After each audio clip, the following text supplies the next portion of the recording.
Hello besties, welcome back to my channel. How are we doing? I'm so excited to be filming this wrap-up today, my February wrap-up, because I read one of my most anticipated releases of the year. Ta ta ta! House of Flame and Shadow. Oh my god, this was the action from the beginning, just pulls you in and grips you, and this had like a strong chokehold during the whole experience. I cannot even put it into words. I was just addicted, captivated.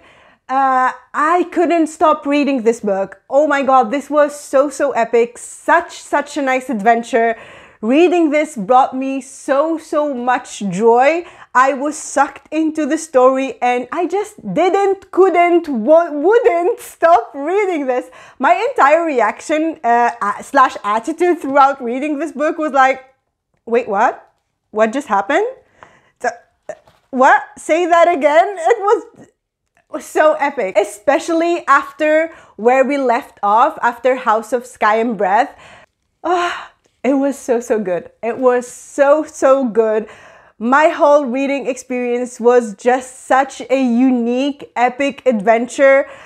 Going back, reading pages over and over, trying to piece things together. It was just so thrilling. We got a lot of information, a lot of extended, much in detail information about the history of the world, and we started understand things better. This book took over my life, my thoughts, everything during the last month. Even though when I was like, okay, closing the book, I'm done for the day, I just kept thinking about it, thinking about what would happen next, what would Bryce do next. It's so unique. This was a crazy, epic, emotional whiplash, and I loved every single bit of it. I cannot wait to reread this whole thing again. Undescribable. I'm speechless. Just keep one thing in mind. I keep repeating myself, but if you didn't read these books yet, don't read them before you read the Akatar series. Yes, just that. Keep that in mind. But such an amazing book. I will stop here because I can keep rambling about this the whole day, but 5 out of 5, 6 out of 5 stars, of course. Just so epic. I loved it so much. Next up, I read The Last Draig by J.G. Linton. This is an adult fantasy romance, and this was the second book in the series, the first book being The Last Storm. And as a reminder about the synopsis, we are following Ara. She's a human and she's struggling because she's living under her controlling father, who is the general of their kingdom. The kingdom is called Orina. And she's been locked away in his estate as he's determined to protect her from the Fae across the borders.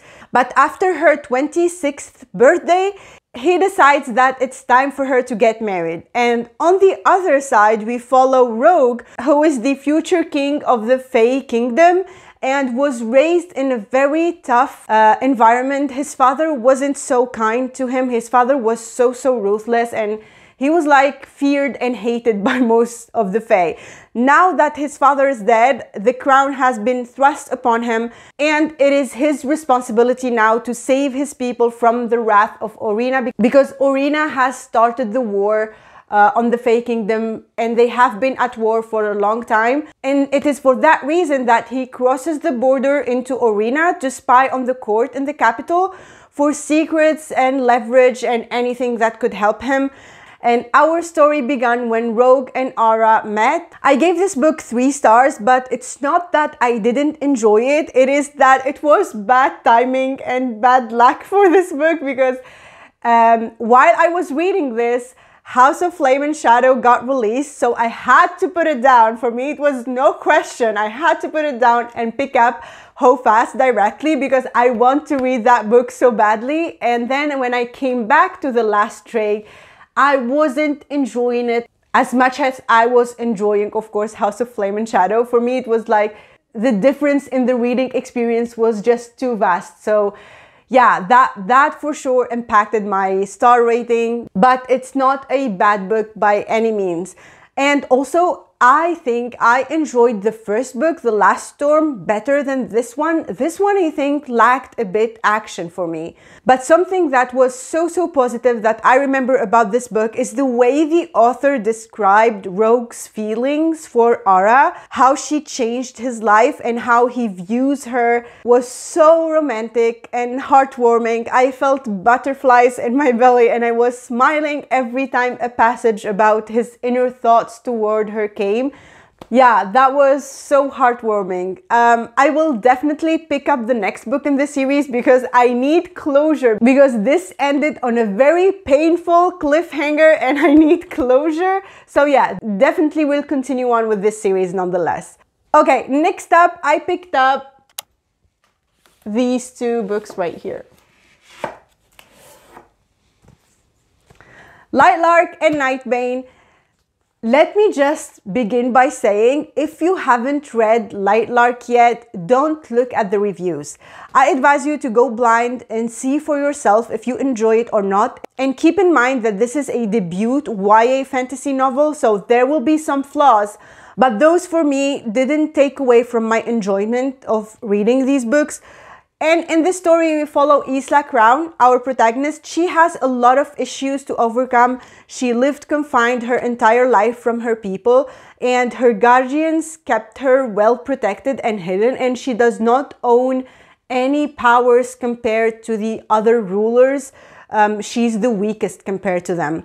And during the centennial, the trials that they have to go through to lift the curse from their kingdoms, the rulers are pitted against each other to try and solve the riddle to break the curses. And she starts to uncover more about herself, and we get to know more about the history of the centennial and also Lightlark. And let me just say, the plot twist at the end of Lightlark, I didn't see that coming, and I really enjoyed rereading this again.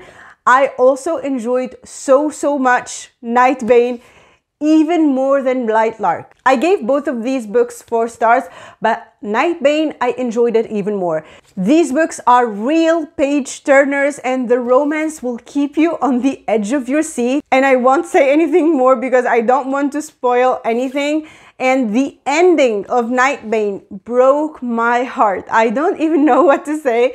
That ending was so brutal. If you haven't read these books yet, please give them a chance and make up your own mind about them. And yeah, I'm definitely going to continue on with the series and I can't wait for book 3 to come out. Okay, next up, I read one of my most anticipated reads. It's not a new book, but it's a book that I have been meaning to read for the longest time because of you guys and because of the reviews that I saw about this YA sci-fi dystopia. This blew my mind, okay? I'm not going to give you a synopsis for this book because I want you to do as I did and dive in this blind, just knowing that we have cutthroat, ruthless trials and that the book is so addictive. I seriously couldn't put it down. I needed to know what happens next at the end of each chapter. I was like, okay, one more chapter. It was so good. The main character, Darrow, was so relatable and well written. The emotional roller coaster he went through and the huge cast of characters that we got to meet, they are just on point and we get to understand all the points of views. It was so captivating, a captivating read. And when I finished this book, I had to gather all my psychological, mental strength not to pick up book 2, Golden Sun, directly because I had a TBR to finish. And oh my god, I wanted to, and I'm so glad that now I can do just that and dive into this world again. It was just a discovery. I'm so happy that I decided to read this series. Maybe I will change my mind about sci-fi. This was so captivating. Next up, I read my first book from Tessonja Odette, Curse of the Wolf King. This is a Beauty and the Beast retelling. And in this book, we follow Gemma, and Gemma and her family moved to the Winter Court fairly recently in order to escape a scandal that Gemma became involved in that resulted in her losing faith in men and in love. Now, all that Gemma wants is to find a job and be able to support herself so she can live the life she wants and live far away from her father and his expectations of her. One day, when she was on her way to a job interview, she gets kidnapped by a fake king who despises humans, and he wants her to offer him her greatest treasure in exchange for her life and her freedom. And then she discovers that he had been cursed and that the curse will soon claim his life and the life of his court members if she doesn't help him break it. So Gemma suggests that they need to trick someone and make her fall in love with the fake king, so she willingly gives up her greatest treasure and free the fake king. And in exchange, Gemma wants to be paid a sum that can secure her a fresh start away from her father. The problem is, when their scheme begins, Gemma and Elliot grow closer, and Elliot starts to think that not all humans are bad, and Gemma starts to discover that maybe Elliot is not as evil as she thought. I enjoyed this book so much. It has the dreamy fairy tale vibes, and you can see all the parallels that were made to the classic tale. Like, Gemma is an avid reader. We also have the equivalent of Gaston. His name is Gaviniston. I laughed when I first read it. He keeps pursuing her, but he's maybe not as full of himself as Gaston was. Also, she does not have a caring father, but she does have a loving sister. And we also have the roses. Overall, I adored my experience with this retelling. I love when fairy tale retellings still have that fairy tale feel to them and all the nods to the original tale, but still are different enough to feel like a new version and a new story. Highly, highly recommend. If you are a fan of Beauty and the Beast like me, read this. It's so, so good. Next up, I read another YA fantasy, Violet, Maid of Thorns. In this book, we follow Violet. Violet is a seer who will tell false prophecies when told so by the king, and she also tells her own lies to advance her own agenda.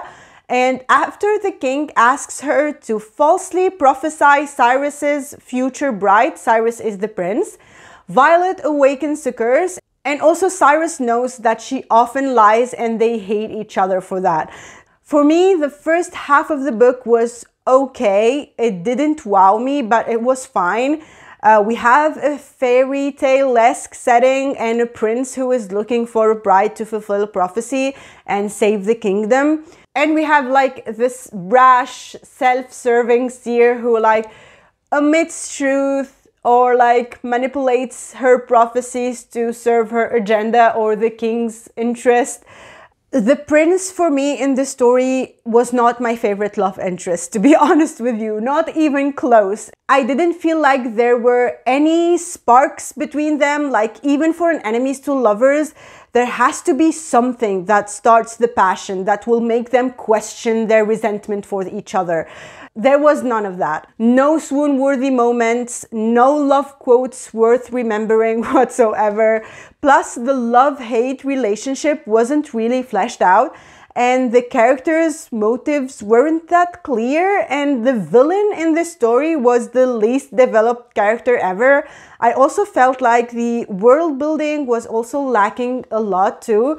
Like, we hear about like kingdoms nearby and like the fairy wood. It's like a fairy forest surrounding this kingdom, but like we don't have any history, any why it is there, why this is happening. It was lacking a lot of substance, in my opinion. I struggled to finish this book, honestly, and I saw that it was also pitched as perfect for fans of The Cruel Prince and Serpent and Dove. No. You can't convince me. It's just, it wasn't it. It wasn't it for me. So yeah, that was my experience, unfortunately, with this book. Moving on to my next read. Next, I picked up a much more exciting book. Starling House. This is an adult gothic fiction, mystery, thriller. When I started this book, I didn't know that this was also a retelling of Beauty and the Beast. This is an urban gothic fantasy retelling of Beauty and the Beast. Did you know that? I didn't. The story revolves around a haunted house called Starling House. And this house was built by Eleanor Starling, who published a very famous graphic novel years ago about a girl who was chased by monsters.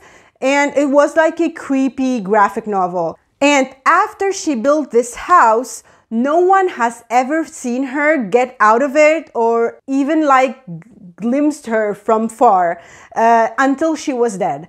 The house is located in a small town called Eden, and this town seems to be cursed somehow by the house. A lot of accidents and strange things happen all the time when the mist rises in the town, so everyone avoids being near that house or even talk about it. And we follow Opal, who lives with her brother in a motel room and who will do anything to secure a better future for him. So when an opportunity comes to work as a housekeeper at Starling House, she doesn't hesitate because the money is more than enough to get her brother out of Eden. And the only person living there now is Arthur, who is the last heir to the house, and Opal feels like he's hiding something. I really loved how real all the characters felt. I felt so much empathy for Opal's character, and I truly wished her all the happy endings in the world. I would say this story was very, very unique. I was a bit nervous going into it because I didn't know how scary it's going to be, but I'm happy to report that it's not that scary. But it definitely has touches of horror, but also mystery and romance in a very extremely gothic atmosphere. I also felt completely clueless while reading this book. I was really wondering what was going on, and that made it so much more addictive. And then when Opal starts snooping around and the story begins to unfold, I swear I couldn't predict that ending in a million years. It was just a chef's kiss, and this could make a great movie. I really, really enjoyed my experience with this book overall. And yeah, that was it for me today, Book Besties. That was the last book that I read in the month of February. If you made it this far, leave me any bird emoji of your choice and let me know what you read during the last month and what are your top reads of the last month. And if you like the video, subscribe and join the community of Book Besties. Thank you so much for watching again, and I will see you in the next one. Bye!